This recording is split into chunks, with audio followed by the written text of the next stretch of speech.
Hello, everybody. Welcome back to another Flip in the Barrel podcast. We are now in 2025, and we're so excited that you're still joining us on this journey in the new year. And we couldn't be more excited to have Carolyn Comer on the podcast. I'll tell you a little bit more about her in a second, but Carolyn was on one of our panels at our last Representation Matters event in October of 2024, and she was a fan favorite. So many people reached out to us to tell us just how wonderful she is and how inspired they were.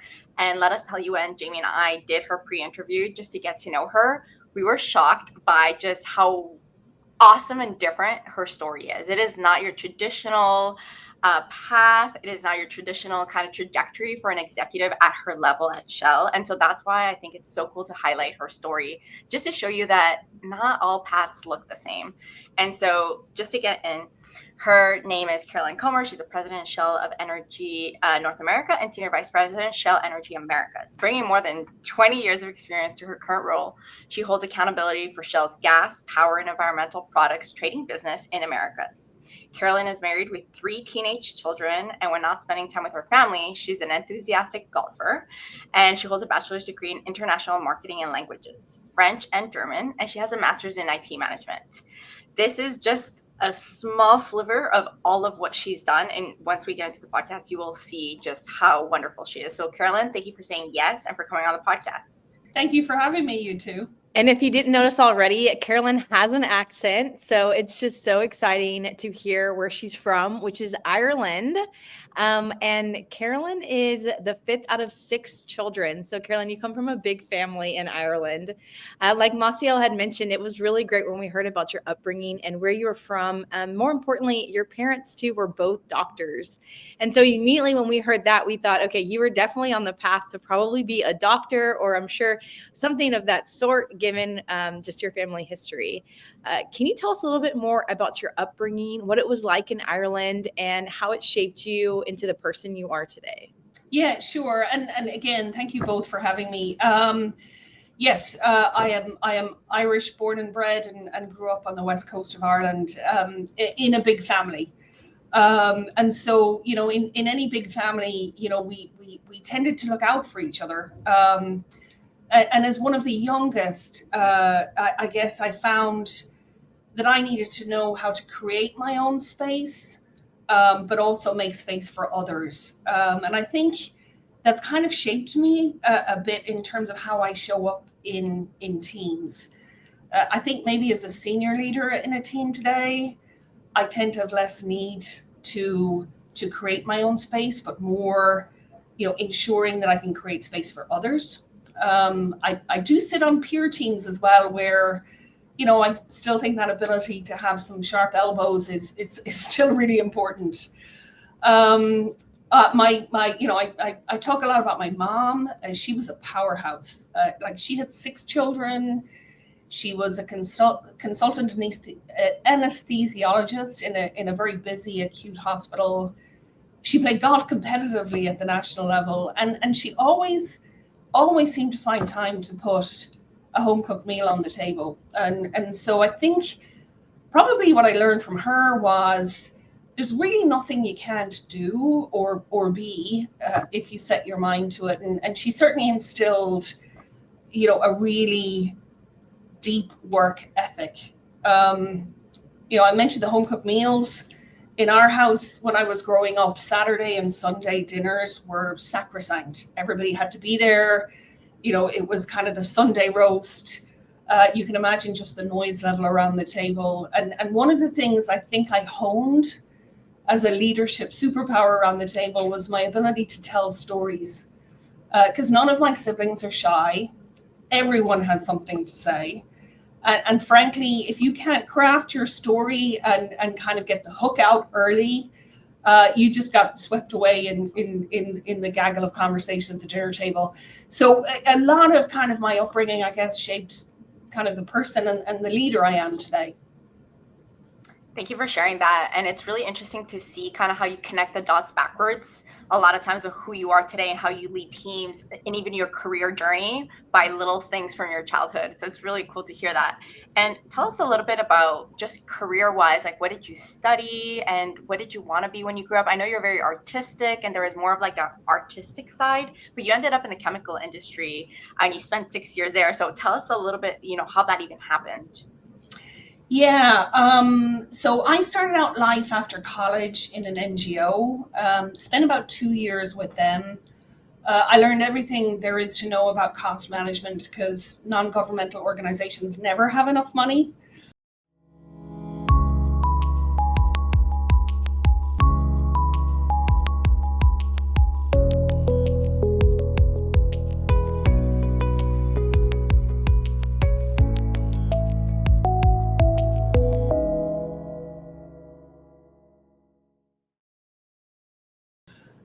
And then I was approached to join a chemical distribution company as a sales rep, and frankly, that was my first taste of the commercial world, and I loved it. I loved building customer relationships. I loved learning about their businesses and their industry, and it was just a fun time to kind of learn something new. Not long into that, an opportunity came up to move to the UK. We were pre-acquisition. We were acquiring a company in the UK, and I put my hand up and said, well, I'll be the advanced party of one. And for some reason that I still don't quite understand, my boss said yes, and so off I went in my early 20s. I really didn't have a clue what I was letting myself in for. But I was curious. I thought it'd be a bit of an adventure. And so off I went. The acquisition fell through. And so I found myself one Friday afternoon on the phone with my boss. And he's telling me, well, then you're just going to have to set up our UK division over there. So with him on the end of the line, I was hiring staff. I had to piece together a warehousing and distribution network in the UK. Land customers, land suppliers, talk to the bank. I mean, it was one of those incredible experiences where, honestly, in my early 20s, I probably didn't know what I didn't know. It should have been more terrifying than it was. But it was an incredible experience being able to actually set up a business from scratch, run it, and have really the pressure on you of delivering the business plan that you pitched to the bank. So lots and lots of learning. It's funny because I work in a very large corporation now, and in large corporations, people tend to want to, ensure that you understand the end to end. In a small company, you are the end to end, and bringing that kind of end to end thinking of value chains, of cash flow, of transactions, of how things move. I think it's been very valuable to me as I've gone into bigger and bigger companies. I also learned the importance of cash and cash flow. As I said, we had to deliver. We had to be able to make payroll at the end of the month. We had to be able to pay our suppliers. And so the true value of cash to any business, I think, was a huge learning for me. I feel lucky today. I'm, working for Shell. I've got the brand, I've got the balance sheet, I've got the reputation and the longevity of the company behind me. I really didn't back then. And so I learned very, very quickly that, you've got to be able to deliver on the promise for customers, because building and protecting reputation is just so critically important. And I think lastly, I learned that, mistakes are your best friend. They're some of the best learning experiences you can ever have, which frankly is great because I made quite a few back then. And so, yeah, it was a lot of fun, but a massive learning experience. I love that part of your story. And I think it surprised Massiel and I just at that young of an age for somebody to trust in you to go and stand a company up in the UK and move there, as you mentioned, by yourself. One thing I also found really intriguing and interesting about you and your story is that a few years into your career, you decided that you wanted to get married, and you wanted to go on a special trip And then you found out, well, I can't go on this trip because I don't have any vacation. Well, like the most people, they're like, well, I don't have any vacation, X the trip. You were like, no, X the job, I'm going. And I find this really empowering, especially in today's world where, we're still struggling with even getting the maternity leave and the things that we should be, and in most cases, should be a right at this point, to have that sort of time off, especially when you're having a child. But you decided to quit your job and choose happiness and go and get married and take this trip. What can you share with and like what advice can you share to those that are listening, especially that are in their career and find themselves up against this road where they might even have to make a decision like that, but more importantly, you were able to come back from that decision, and look at you, you're a senior executive at a large corporation, so it didn't hold you back. But tell us a little bit about even making that decision and kind of your philosophy around it. Yeah, sure. So it kind of, when you say it, Jamie, it kind of sounds like I was taking a really big risk. And yeah, it wasn't a risk-free decision. Especially as I had graduated university in Ireland at a time when we had record unemployment. Unemployment was hovering around 16-17% when I graduated. So, any job that paid was actually considered a good job. But the flip side is, I was getting married. We had no major financial commitments. Mike had a great job. We didn't have kids at the time. So yes, there was some risk attached to the decision, but I'd like to think it was a balanced risk decision. But the reality of it is, it was the trip of a lifetime, no question, and it was a gift, which was even more incredible. And so I felt, look, if we don't do this, we're going to have all these regrets about what could have been. And honestly, that probably is one of my philosophies in life, is you really, where you can, don't live with regrets.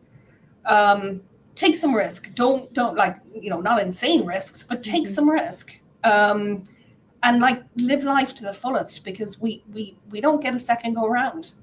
And so for me, at the end of the day, it was a relatively straightforward decision.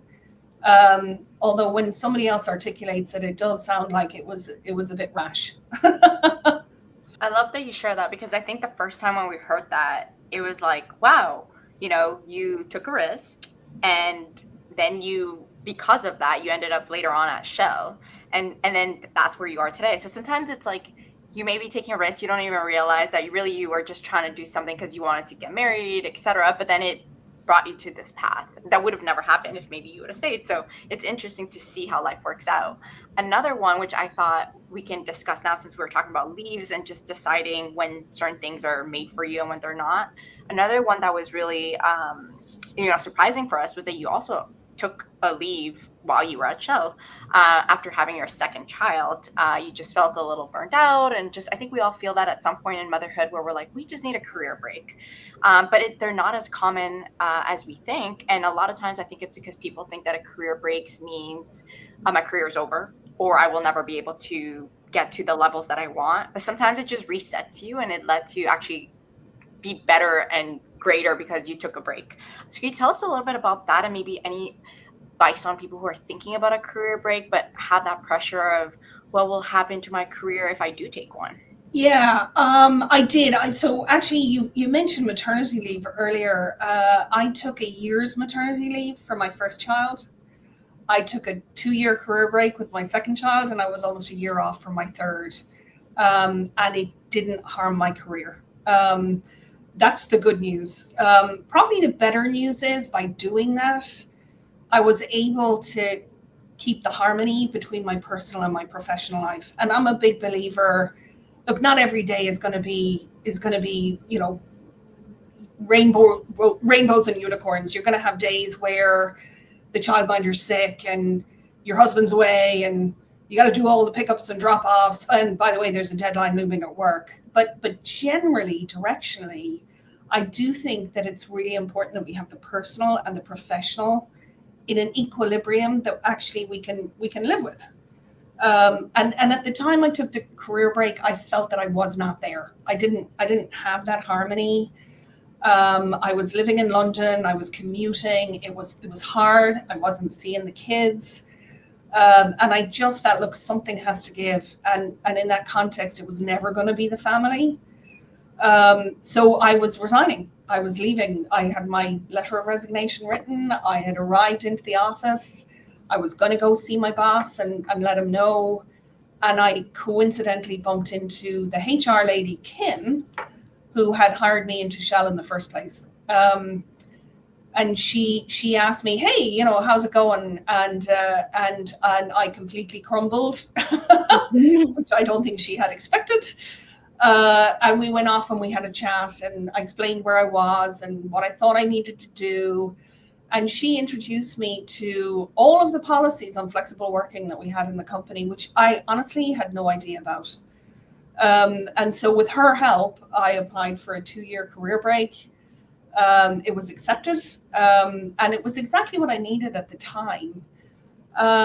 You know, I do think as women, you know, as employees, companies put a lot of investment into their talent. And they recognize that there are times when you're going to on-ramp and off-ramp, priorities are going to change. You know, it may be having children, it may be elderly parents, it may be something else. And so a lot of companies actually are able to flex and work with employees through various life stages. I didn't know that, and I hadn't asked. And frankly, the big learning for me was, before making the irrevocable decision to go nuclear and just quit, I should have looked for some advice. I got lucky because I bumped into Kim, but I would encourage everybody, you know, it is so important to look around and ask yourself, how can I get to yes, as opposed to assuming that the only answer is no. And so that was a great experience for me, and I guess it's why I'm still here 26 years later. I think that is such an important lesson to be learned and one to be shared, because when we spoke about it, I literally had no idea that would have even been an option. And then when you mentioned to like go and look at, you know, what your company's policies are, there are a lot of policies in that book for each company that does give around mental health and like breaks and things that you can do as an employee. That way you still have a job when you come back, but you are also get that time that is needed. And you come back as a way better employee, as Massiel also mentioned earlier. So thank you for sharing, Carolyn, and you're like an example of that. But to talk a little bit about where you're at today, you know, one thing that we did ask you, and one thing that we think is really interesting is, you know, if people were ever inspired, you know, early on to be like a CEO, like if you ever thought, you know, as a young kid, this is what I want to do. And when we talked to you about this, it was definitely not on your radar. If anything, you mentioned like you were thoughtless. And I kind of see that as like the artistic side of you, where you're just like, I will go with where the wind blows. Like I'm not thinking about, you know, an upward climb to CEO. But in your early 30s, when you're obviously working for Shell, there was this development leadership program. And this really helped shift your mindset, because when you do kind of have that mindset that's like you're kind of all over the place, you kind of really don't know which direction you want to go, it really helps to have some sort of structure. This really helped you and also challenge your development. Can you tell us about this program and really some of the key things that you learned? Because I know there's some people listening that might not be able to have access to a program as such, and it'd be great if you could kind of share some key lessons or some tricks that it kind of taught you on how to plan out maybe where you want to go in your career. Yeah, firstly, I would say I wasn't so much thoughtless as I hadn't put a lot of thought in. Yeah. To kind of, you know, being deliberate and choiceful about the things I wanted to do or I didn't want to do. And I kind of just chased the things that kind of sounded interesting, you know, that might be fun. And you're right, I went on this global leadership program for Shell, and it was quite intense, actually. So you spent a full week doing various exercises and being observed by what they called internal faculty, like a coach, and an external faculty. And then at the end of that week with HR, so the three of them there is like a little panel. They kind of gave you your assessment of, this objective set of leadership competences and, how you could go, further and, the development gaps that you needed to fill. So it's like, okay, fine. So I got through the week. I got to my kind of readout session, and it was bizarre because it was very, very short. They kind of flew through, these are the leadership competences, you'll be fine, do this, that, and the other, and off you go. But actually, we want to talk about you. And I said, oh, okay. And my internal faculty, to whom I'm forever grateful, had probably the most brutally honest conversation with me that I've ever had in my life. And it was just fantastic because he basically said, look, you're not getting any younger. And I laugh. I think I heard HR faint and hit the floor. But anyway, he said, you're not getting any younger. And you're sitting on the fence, trying to preserve all these options. And you're not making a commitment to any direction. And the thing about options is at some point they need to be exercised. But if you sit on that fence long enough, you won't be able to exercise them anyway because it'll be too late. So what you really need to do is go away and think about who you are, what you want, what you're good at, what makes you tick, and what you want to chase. What do you want to go after? What are you going to, what is it that's, how are you going to fulfill on your potential? And then commit to it, commit to the direction.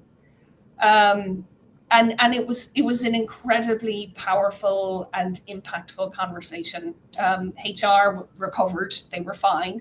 But it was incredibly impactful on me, to be honest. And I actually went away. I worked with a few people to try and do some of that exploration and really become a lot more self-aware so that I could become more thoughtful and more choiceful and more deliberate about the things I was going to do or the things that I wasn't going to do in order to, ultimately kind of hopefully fulfill on the potential. So it was amazing. It was an amazing moment for me. I sometimes think, I've had some eureka moments in my career. That was one of the biggest eureka moments that I've had.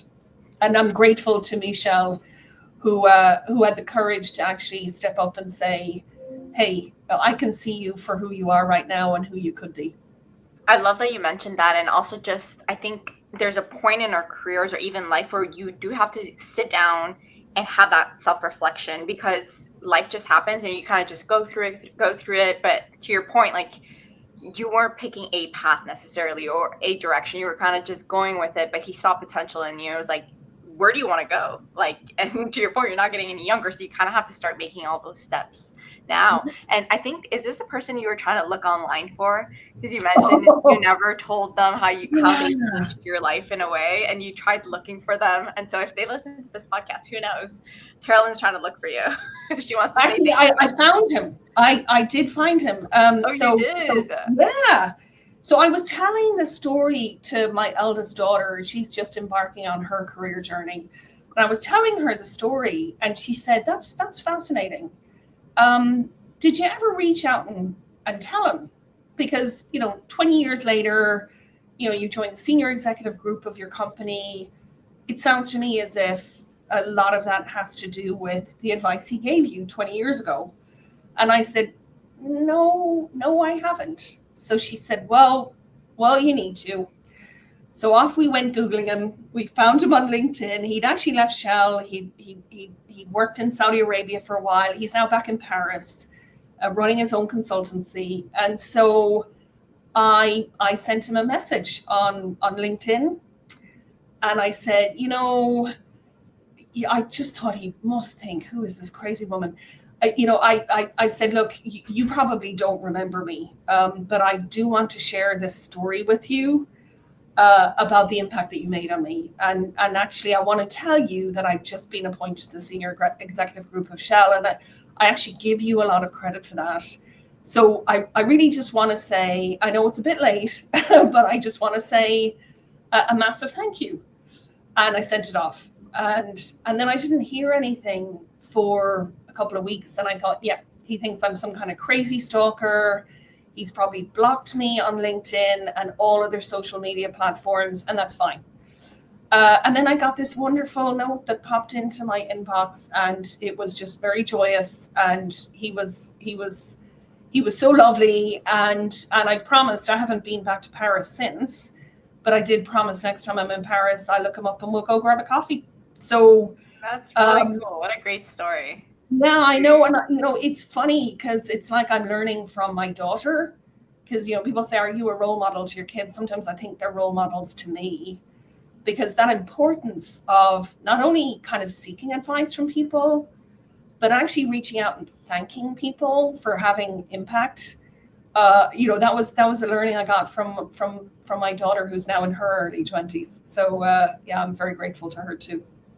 I love that story. And just continuing back on when we spoke, you mentioned, as you move up in your career, we've discussed this with a few ladies, where obviously the higher you go, the more responsibilities you have, the more stress, etc. But you mentioned that you kind of change your perspective instead of saying no to jobs because now you have 3 kids, or maybe your husband's working, he's traveling, instead of just saying no to opportunities, because a lot of women do. We kind of hear a lot about it, saying like, hey, I'm getting this great offer because women are being promoted, but then they feel like, well, I can't handle both. And so you change your perspective on more like, how are we going to make this work my way with my flexibility, with how Carolyn's going to do the job. So can you tell us a little bit about that, in case somebody who's listening is kind of debating right now to say no to a job, and kind of listen to how you think about it? Yeah, for sure. I mean, the first thing I would say is no career is linear. And so there are non-linear routes to where you want to go. And mine is a non-linear route for sure.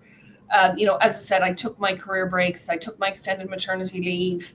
But I did it because I could understand the kind of harmony or equilibrium that I needed to achieve. I do think when you're young, and when I was young, I worked really hard. I still work really hard, by the way, but I worked really hard, and that was an investment in a track record, which I think later, when I did need to create alternative options and flexibility, I needed to lean hard on my track record. And I would say when you can, build a track record, because you're going to be leaning into it to support you later. So I think that was one thing. I understood all the company policies, so I understood about remote working, flexible working, part-time working, so I knew what could be done. So there were times when, I was offered jobs, it was a full-time job, I suggested I would go part-time. It was in a major hub office. I said, well, I need to work from my basement at home. And so really kind of, taking what looked to be a standard job description, saying, well, how could I do it? Mm-hmm. And then how can I sell that to the hiring manager such that they're prepared to give me a shot? And frankly, the full-time, part-time thing is easy, because I said to the guy who was hiring at the time, you're going to get full-time output for part-time salary. Like, that's a win-win in my view. Mm-hmm. And actually it was true. They did get full-time output for part-time salary. So I think the big thing was kind of approaching a hiring manager with, what are you looking for? What's the problem you're trying to solve? What's the friction you're looking to kind of deal with? And then understanding what I could bring to help resolve that. And then discussing, and here's the way I can get it done, was always presented as a solution, not a problem. And there was never a time when somebody said, no, I don't like your solution. There was a time when someone said, I'll give it a shot for 6 months and we'll review it after 6 months. And if it's not working, let's agree to call it quits. And I said, that's okay. I'm happy to do that, because I think after 6 months, you're going to be delighted. And 4 years later, I was still doing that job. So I think it is about not taking a problem or a set of constraints, but looking at what it is that needs to get done and what are the ways that we can get it done. And invariably, you're presenting that as a solution, not as a problem, which means you're not causing a problem for a hiring manager. And as I said, on the part-time thing, I was cheap, but they got the productivity. So it's a win all around. It's the way that you approach it for me. I mean, it's a few things that you mentioned that I think are really important. One, you have to build that track record. You can't go in trying to negotiate something when you have no track record. They have no idea if you're capable. They don't know your back history. I think that's really important. And second is really giving that solution, not a problem. Like I hear that all the time where it's like somebody wants something, but all they're doing is raising the problem, but they have no solution for it. And it's like, how am I supposed to give that to you if I like you're still just causing issues versus coming to me with like a real answer?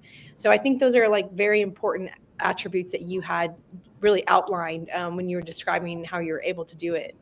To close, we always like to ask, especially senior leaders like yourself and ones with 3 kids, which is incredible, and dual career family.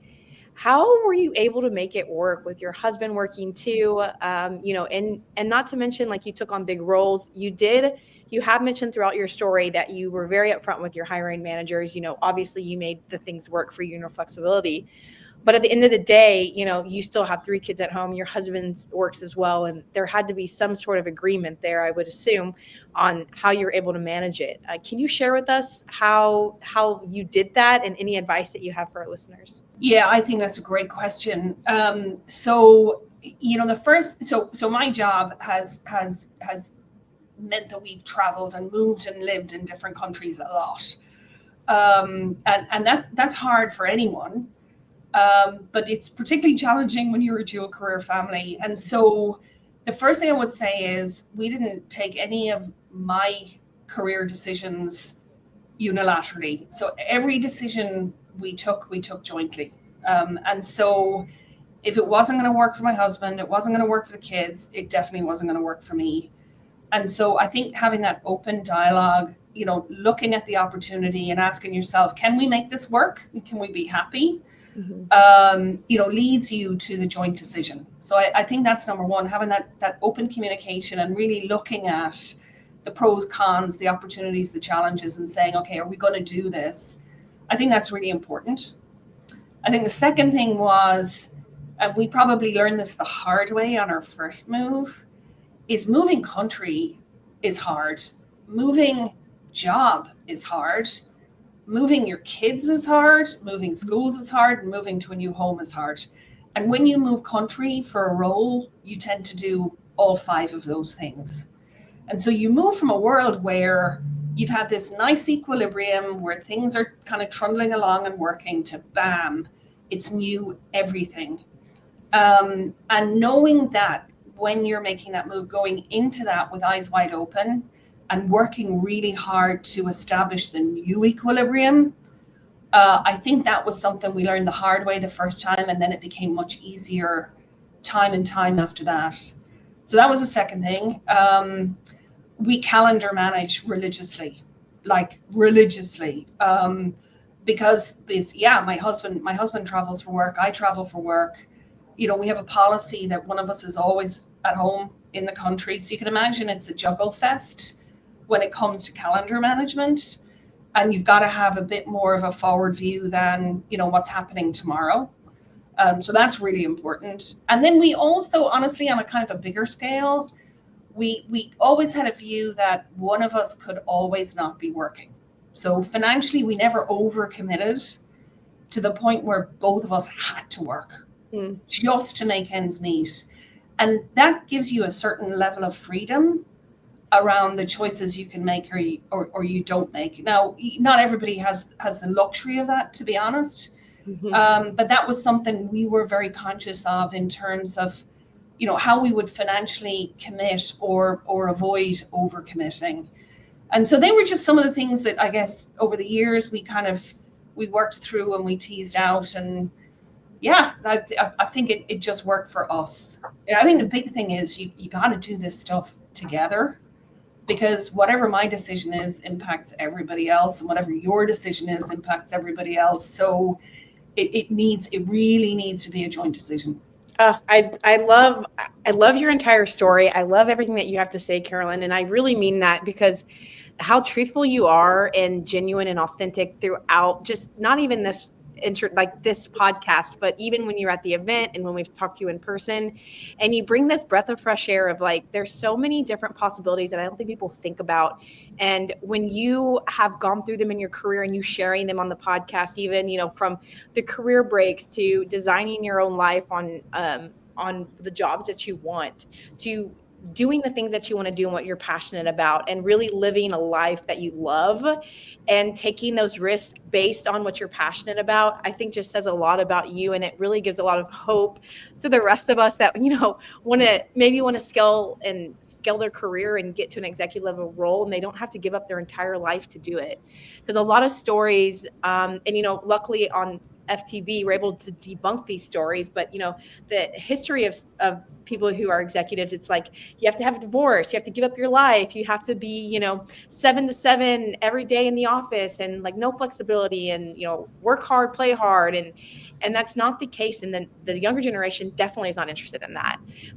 So hearing a story like yours really inspires me personally. And I just love also how you're able to really dive in and give that advice from everything that you learn, and not just talk about it, but also like give the audience and our listeners, you know, real advice and livable moments throughout your journey that they can use in their own. So thank you so much, Carolyn, for coming on and sharing again, you know, your journey with us, and just the great things that you're doing. Well, I super appreciate you both. I think, you know, I talked about take some risks. Wow, look at you two. I mean, flipping the barrel is just incredible. I know you ladies are just powerhouses in terms of all of the things that you juggle and you manage. I love seeing you with your new baby, like on social media. I think it's so cool. So yeah, you're an inspiration to all of us too, and don't underestimate just how much of an inspiration you two both are. So congratulations. Thank you, Carolyn, so that means so much. Thank you. And thank you to all of those who tuned in and are listening to FTB and our podcast. You know, we release 3 every month. You can find us at flippingthebarrel.com. You can find us on LinkedIn at Flipping the Barrel, Instagram Flipping the Barrel. Pretty much everywhere is Flipping the Barrel. So thank you. And thank you again, Carolyn, for today. And we hope to see you again soon. And we hope to hear from all of our listeners on this incredible podcast. And thank you for tuning in today.